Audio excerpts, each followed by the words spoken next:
Hello students, let us start our session of chapter number 11, work and energy. So basically what is work? Work is related to energy and power. We all human beings need energy to do a work, and that energy we are getting from food. So here the living beings required food from which we are getting energy to perform a large number of activities which is a part of life processes. Here if we are doing playing, singing, reading, writing, thinking, jumping, all these activities require energy. But where we are doing more amount of work, playing, running, jumping, so for that more amount of energy is required. Animals also doing some activities just like jumping, running, fighting, finding food, moving one place to another place. In all these activities, they also require energy. For that, they are getting this energy from food.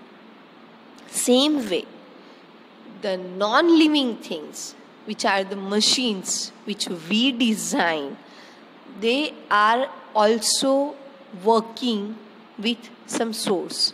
So here, while they want to work, while we want to drive any machine, some input is required, either in terms of electricity, petrol or diesel. So whenever the activity or working is performing, energy is required. So what is work? Work is generally a different from which we are using that word in normal day-to-day life. So in a science terms, the work and the day-to-day life, whatever the work terminology we are using, it is different. How it would be different? Let us understand that first. Here, let us take one example that one girl is preparing for examination. That she is sitting for longer time period. She is reading books, drawing diagrams, do mathematical analysis, solving examples, correcting question papers, attending online classes, discuss her problem with her friends, doing experiments, completing her journals and everything. So she spends lots of time to complete all these activities. During these activities, her energy is going to reduce. She requires lots of energies. So this is what we are saying, that working is hard. But here, in terms of science, there is no work is done. Here, let us take another example. One box is there filled with books. If we are pushing hard to move that box, but after applying a large efforts, we are getting completely exhausted even though the box will not move. So here energy is utilized much, but the box will not move, not displacement is there, no work done is there. At one stop, if you are standing for at least, let us take an example, half an hour by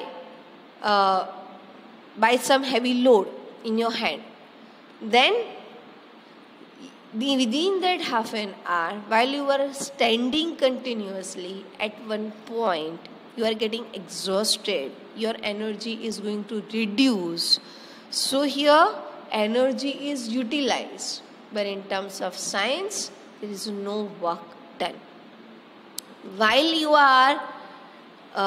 you take steps, climb up of staircase, and if you reach at second floor, so even though your energy is not utilized much, but the amount of distance covered by you that is more. So lots of work has been done. In day-to-day life, we are doing many mental and physical activities in which our energy is utilized. Here, that no work done can be considered if no change in the position would be there. So, in scientific concept of work, let us take one example.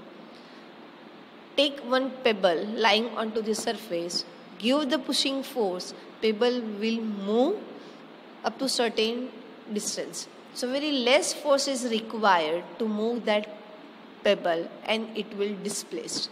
Work is done. A girl pushing a trolley and trolley moves certain distance.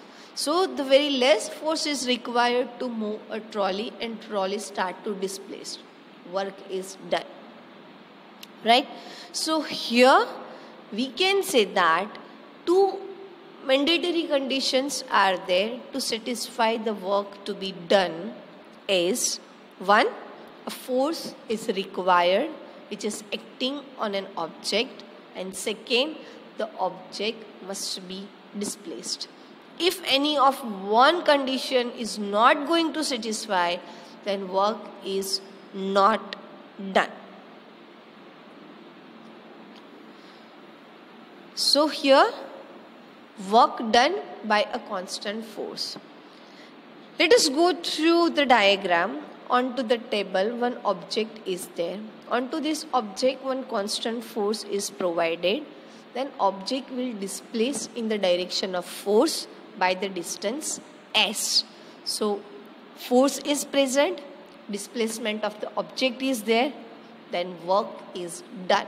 So work is equal to the product of force and displacement, W equals to F into S.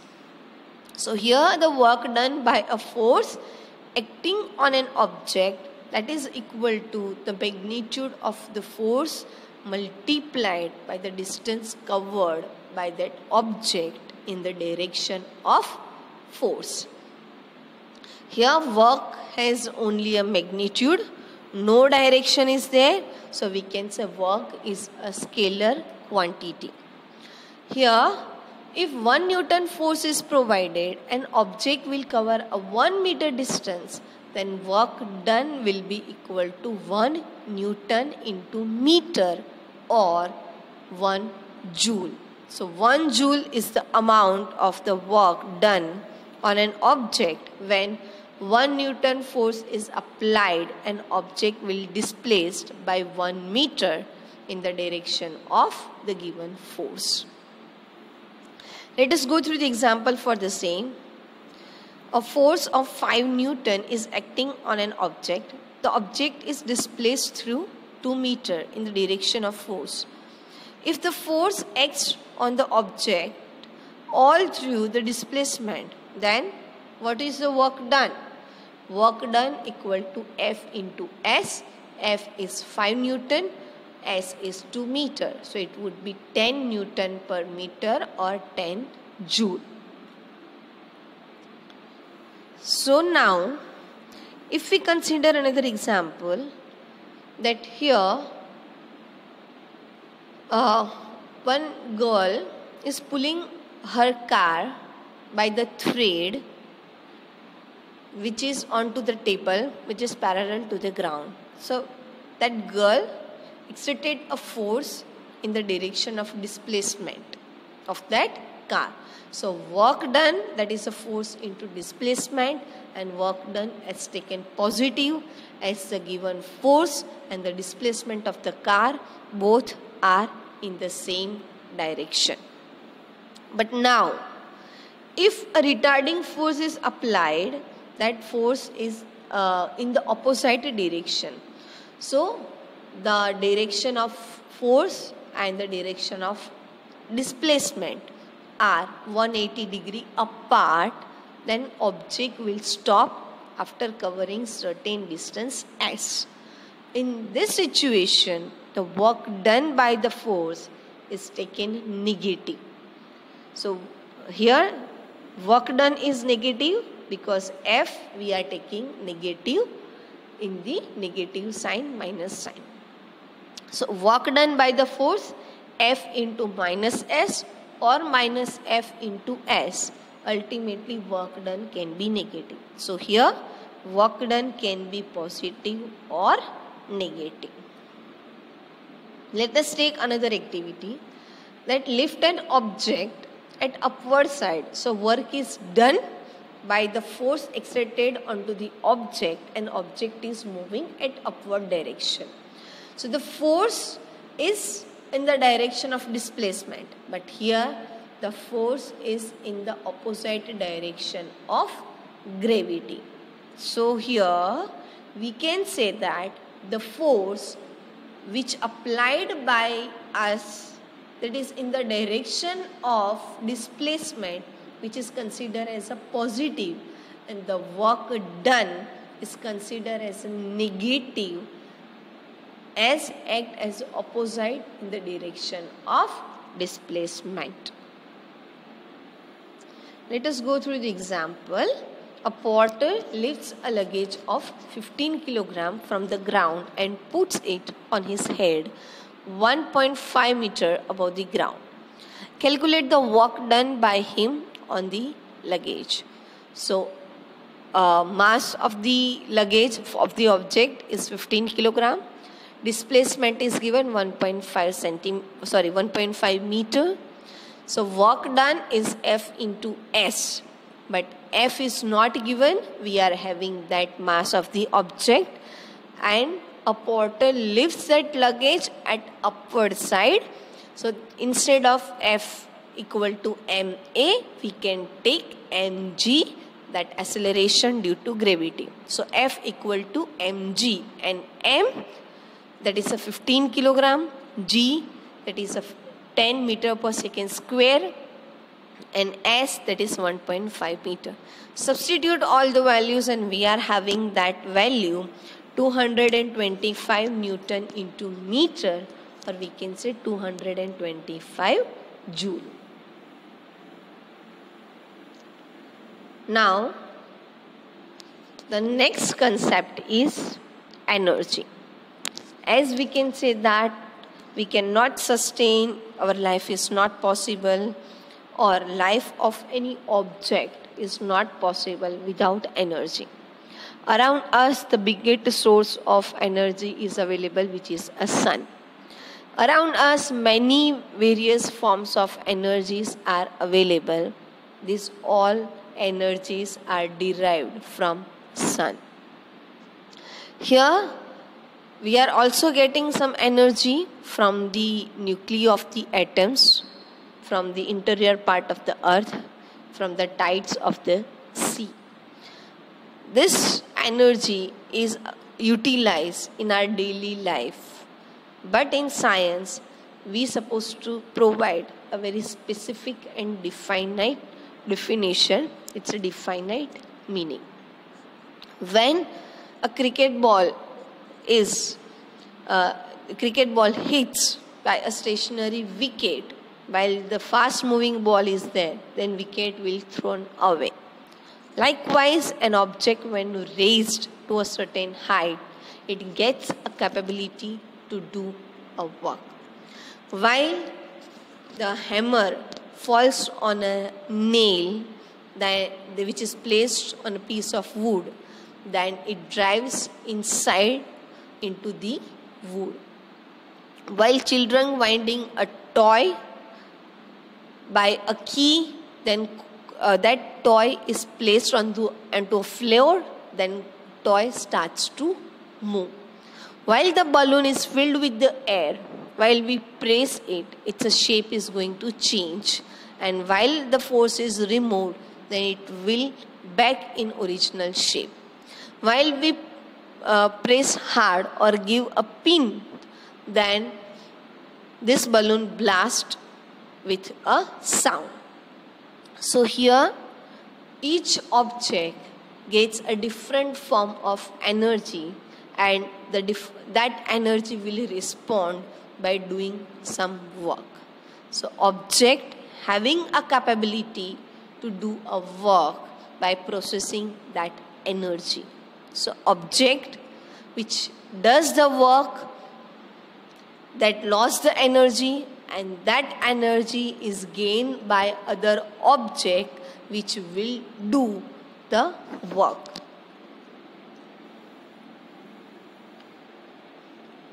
So here the object that possesses energy can exert a force on another object. When this happens, energy will transfer from one object to another object. So first object will lose its energy by doing the work, and second object gains that energy and gets the capability to do a particular work. So first object has already a capacity to do a work, and he transfer its energy, and other object possesses that energy, gains that energy, and then after it able to perform that particular work. So energy possessed by an object is measured in terms of its capacity to do a work. The unit of that energy is the same as work, that is a joule. And 1 joule of energy is required to do a 1 joule of work. For the larger units, we can use kilojoule, and 1 kilojoule equals to 1000 joule. Clear? Here we are going to end this session. Hope you understood. Thank you.